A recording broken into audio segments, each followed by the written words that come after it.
to week 2, everyone. This week, we're going to focus mainly on the rights of workers, and we're also going to discuss muckraking. And the lesson this week explains what that is thoroughly, but basically, what we're going to discuss is, as it says in the announcement, the origins of investigative journalism. This is kind of an interesting week, so I hope you enjoy it. The readings this week are nonfiction, and they focus on the rights of workers and issues that face America as a whole during the turn of the century. So this week, as always, I want you to go ahead and click on the announcements. This gives you a good idea of what's going on. It's a rather short announcement, but let's go back. Also, of course, I want you to read the content. So I'm going to pull that up.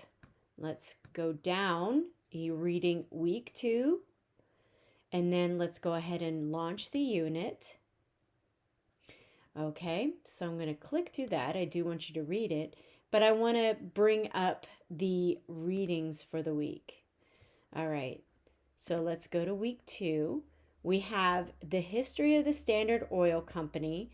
Then we have a biography. We have information from the jungle. And then we have some information about the jungle's impact. So let's go ahead and go over. I just want to briefly point out that you are just reading 5 pages of the actual work here. Obviously, it might be easier if you start with chapter 1 so you understand the context of this work. But basically, it is an investigative journal about issues that were facing the oil industry and Rockefeller's influence on the oil industry and how that was turning into a monopoly. So it's pretty interesting. I hope you enjoy the brief sections. It's when I say let me see.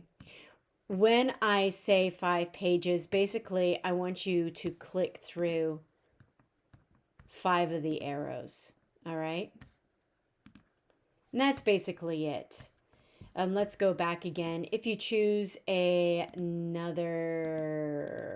chapter, that's fine too. You can choose any of the chapters. If you want to give the ending to yourself, feel free to do that as well. Along with that, you're going to read a biography about Ida Tarbell. It just kind of gives you a background and gives you some information about the Antitrust Act and how Standard Oil Company, let's pick that up. Standard Oil Company was breaking this antitrust law, and so the Supreme Court had to get involved, and most of this came about through her work, the history of the Standard Oil Company. So it is kind of interesting, the historical background of the reading that you'll have this week. Now, you're also going to be reading chapters 6 and 7. Let me make sure if that is what, 6 and 7 of Upton Sinclair's The Jungle. Now, the first time I read this was when I was a junior high school student. And what's funny is that this work caused me to become a vegetarian for a while. And then my son read it also in middle school. And the work also caused him to be a vegetarian for a while. The 2 chapters that you're reading, though, luckily aren't focused on necessarily the operations of the meatpacking industry. It more focuses on the plight of the workers. However, just to let you know, if you choose to read a little bit more about it, the practices of the meatpacking industry was disgusting and despicable, and the treatment of the animals was quite horrific. So, a little word of warning, this is not an easy work to read, but it is important because it did change the meat industry and basically the food production as a whole. It was a very important work, and it's also quite well known. So I hope you enjoy that, or maybe not enjoy it, but I hope you find it interesting. So, also, you're going to be reading an article from the New York Times about Upton Sinclair. It's actually quite interesting, and his life was fascinating, in my opinion. All right, so let's go back. Obviously, I want you to go through the entire content, and I'm not going to go through all of it, but I do want to point out this video is quite short. Um, this video is long, and the readings this week really do not focus as much on the early progressive movement. This information is helpful for part of the latter lessons. However, it is a little bit longer, so I'm not expecting you to go through it slowly and carefully. I do want you to go through it, maybe skim through it a little bit. It gives you a good background on it, but you do not it our readings and the questions that we're discussing this week do not relate so much to this section of the lessons. Okay. Then you have a couple of activities this week, and I also wanted to go through these as well. So first you have your first journal, and it's based upon the readings from this week. And you also need to answer a question that compares the writers from this week to last week. When you write this, I am not expecting you to write this as an essay. That is, you can if you want, the typical introduction, thesis statement, body paragraphs that focus on the thesis statement and conclusion. You can do that for one for the first question and one for the second question. However, you don't have to do that. You can just write it as you would think a regular journal would be. It's focused on content. I want you to use correct formatting, and that would be MLA formatting. But if you choose another formatting method, let's say APA in Chicago, and you're more familiar with that, I am okay with that. Just make sure to let me know this in the assignment. When you upload the assignment, there's a little space in there that you can give me some additional details about, maybe some issues you had, or, some additional feedback that you would like for me to look into. Make sure to let me know that you are choosing to use another formatting style, and I'm okay with that.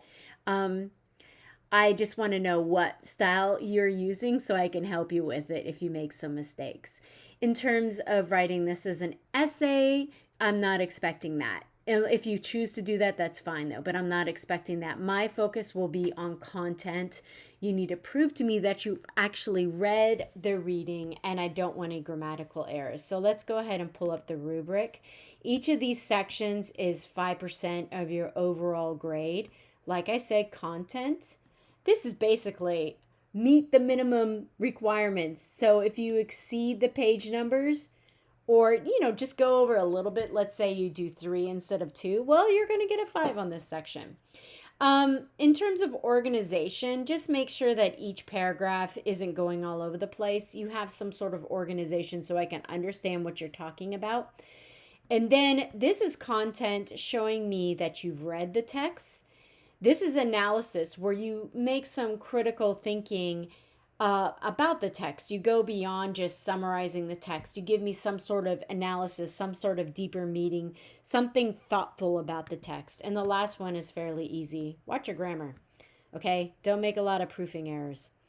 Okay? So hopefully that gives you a little bit of a better idea of my expectations for the journal. Let's go ahead and move on. You also have a discussion due this week, and I want you to discuss the civil rights laws based upon workers' rights, labor laws, and child labor laws. This can most thoroughly be seen in Upton Sinclair's The Jungle, but there is a video in there, one of the shorter ones, that discusses Jacob Riis and his photography showing some of the issues that workers faced during the turn of the century. You can also focus on that a little bit. It's not particularly a reading because it's photography, but you can discuss that if you want. I am fine with that. In fact, I have studied Jacob Riis in the past, and he's a particular interest of mine. So I'm fine if you choose to discuss his photography as well. Let's look at the discussion forum requirements. It says 3 points minimum. I'm actually okay if you stick with the 3 posts, the initial post and 2 responses, as long as though those responses are focused on critical thinking and reflection on your classmates' initial post. All right? I care more about content than I do about length. And what drives me crazy is when students just fill their responses with compliments and repeating what the classmates said, or even worse yet, going in a completely different direction. I want you to look at your classmate's post, think deeply about what your classmate has written, and then respond to it. I'm not going to count words, so if you're a little under, a little over, that's fine as well. But I do want you to be pleasant. I do want you to keep an academic tone. That is, you're not insulting your classmates. And if I ask you a question, it would be nice if you followed up with me as well. All right, well, that's about it.